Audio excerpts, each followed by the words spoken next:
passons donc à la deuxième partie de notre matinée. Cette deuxième partie sera plus historique et consacrée aux différentes figures du début des Spiritaines. Alors, je vais donner la parole au fur et à mesure à chacun. Alors, la première qui va commencer, elle a d'ailleurs un nom tout à fait adapté, c'est Madame Géraldine Caps.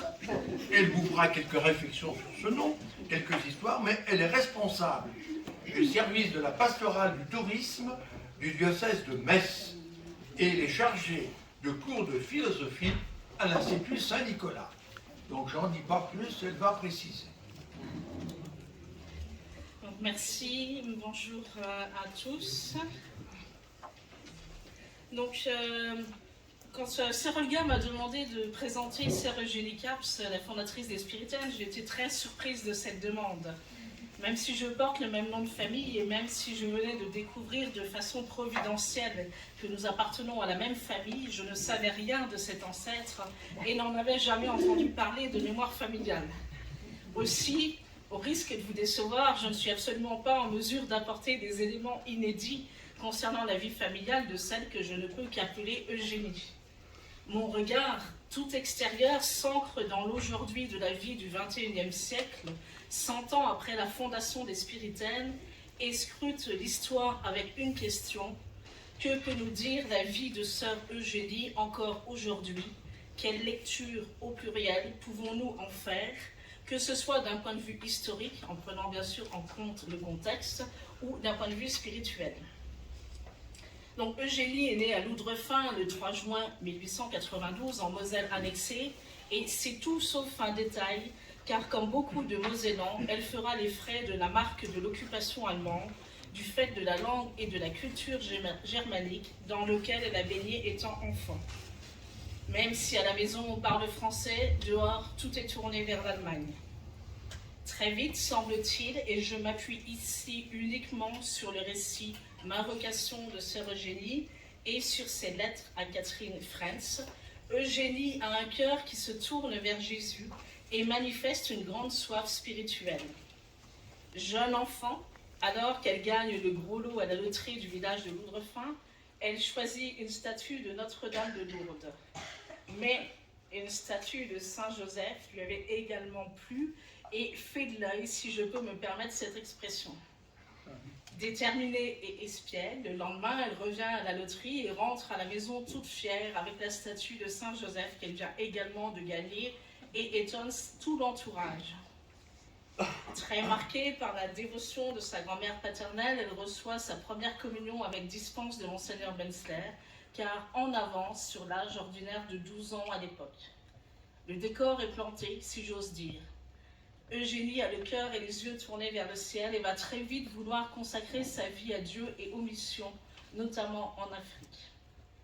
Aussi, mon propos va s'articuler autour de 3 thèmes complémentaires. Donc, premier thème, la dimension des épousailles mystiques qui irriguent en filigrane toute son existence. Deuxième thème, l'offrande de sa vie avec toute la souffrance de ne jamais partir en Afrique alors qu'elle le désirait. Et aussi, malgré l'humiliation de la mise de côté lors du déploiement de la congrégation, du fait des étiquettes clichés, alors que nous, on a encore entendu en Moselle, alors de Boche de l'Est, entre guillemets, qui sont accolés aux Mosellans à cette époque, en raison de la germanisation forcée. Et troisième thème, le chemin de sainteté qui se dessine, malgré, voire au travers de cette situation complexe et douloureuse. Donc pour le premier point, la dimension des épousailles mystiques, donc le 18 juin 1905, à l'âge de 13 ans, Eugénie renouvelle sa première communion. Elle confie, alors là je cite un extrait de ma vocation, « Ce jour-là, Jésus m'attira à lui tout particulièrement. Je me sentis poussée à lui faire la promesse de chasteté perpétuelle. Je le fis sans demander aucune permission. Jésus lui-même m'avait poussé à le faire. J'avais compris combien il me demandait que je lui appartienne entièrement. » Cette promesse sera réaffirmée à plusieurs reprises, notamment au moment existentiel où les uns et les autres choisissent leur chemin de vie à 16 ans et à 20 ans. Elle veut tout donner à Dieu, lui qui l'attire entre guillemets dans ses chaînes d'amour, donc c'est une de ses expressions aussi.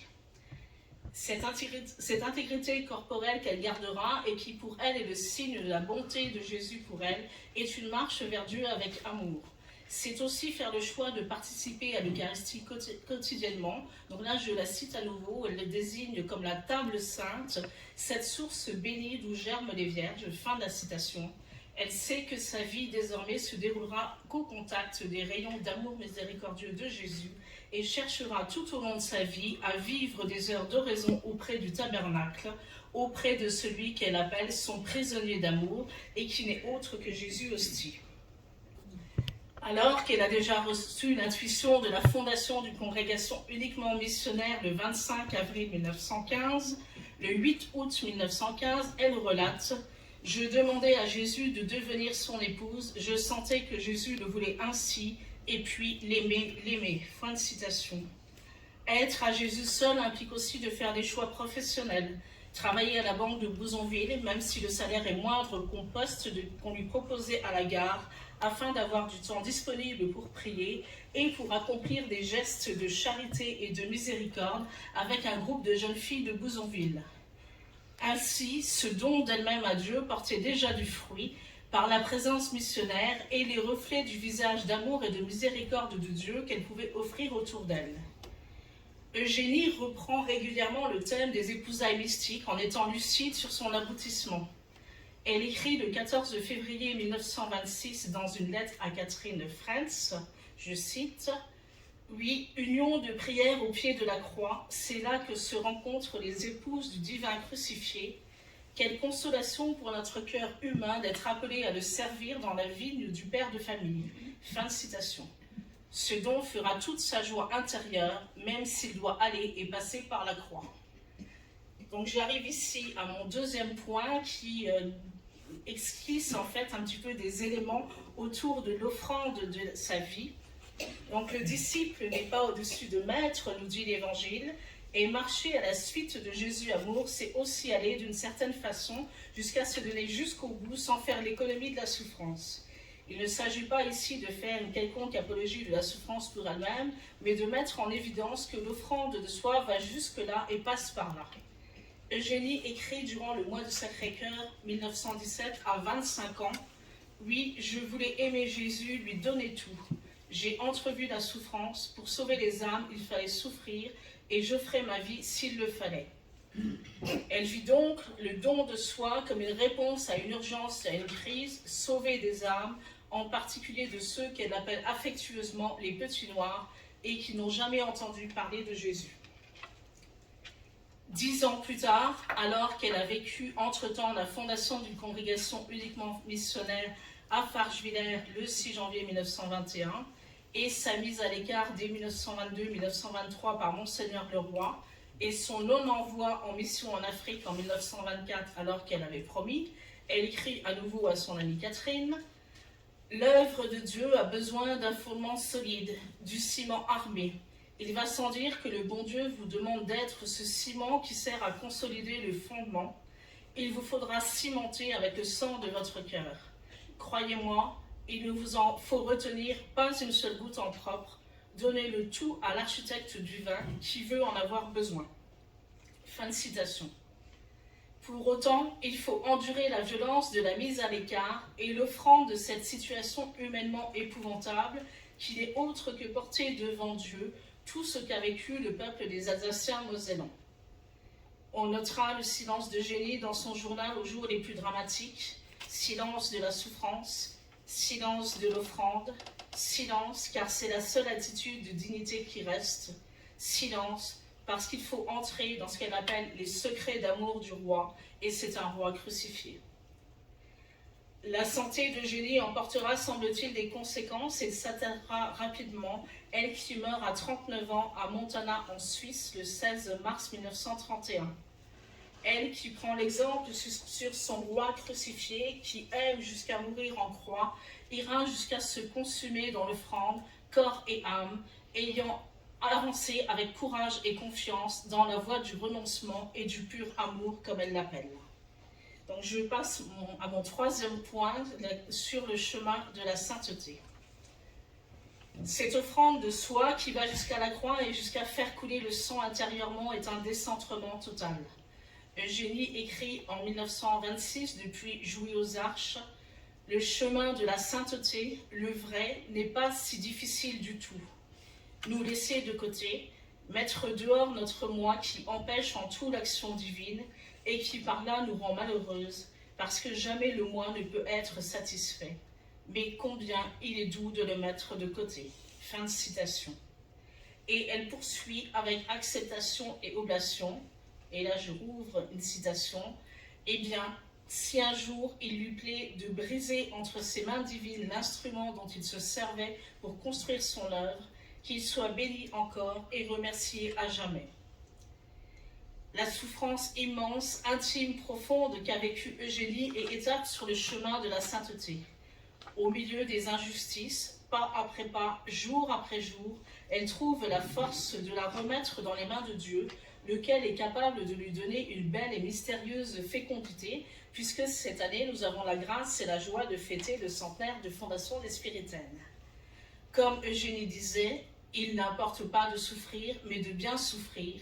Sanctifions nos souffrances par l'acceptation joyeuse du bon vouloir divin. Le grain tombé en terre porte du fruit et c'est un fruit en abondance. L'acte fondateur de semer disparaît avec le grain enfui dans la terre pour laisser place ultérieurement à de belles et multiples pousses. Et là, je la cite à nouveau, « Les œuvres de Dieu se fondent qu'au milieu d'épreuves et de sacrifices, mais il faut à tout prix que ceux et celles qui en sont à la base soient moulus et broyés. Mais peu importe, pourvu que le bien se fasse, que le bon Dieu soit glorifié et que les âmes sauvées.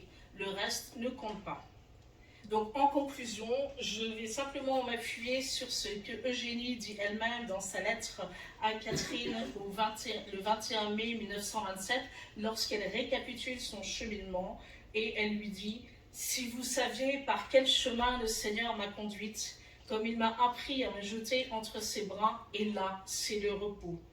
Les miséricordes du Seigneur, je les chanterai éternellement. » 2 ans plus tard, elle résume sa vocation dans une lettre au père José d'Acruz. « Ce que vous constatez, ce sont les miséricordes du Seigneur à l'égard d'une bien pauvre créature. » Fin de citation. Sa vie donnée au Seigneur, corps et âme, dans la joie comme dans les épreuves, porte du fruit et porte l'empreinte d'un lien profond et radical à celui qu'elle aimait plus que tout. Sa servante n'a pas été épargnée par les épreuves, mais dans et par elle, elle a pu rester malgré tout un témoin de l'amour infini et miséricordieux de Dieu et être semence de vie cachée pour ses missions en Afrique, auxquelles elle aspirait tant. Je vous remercie.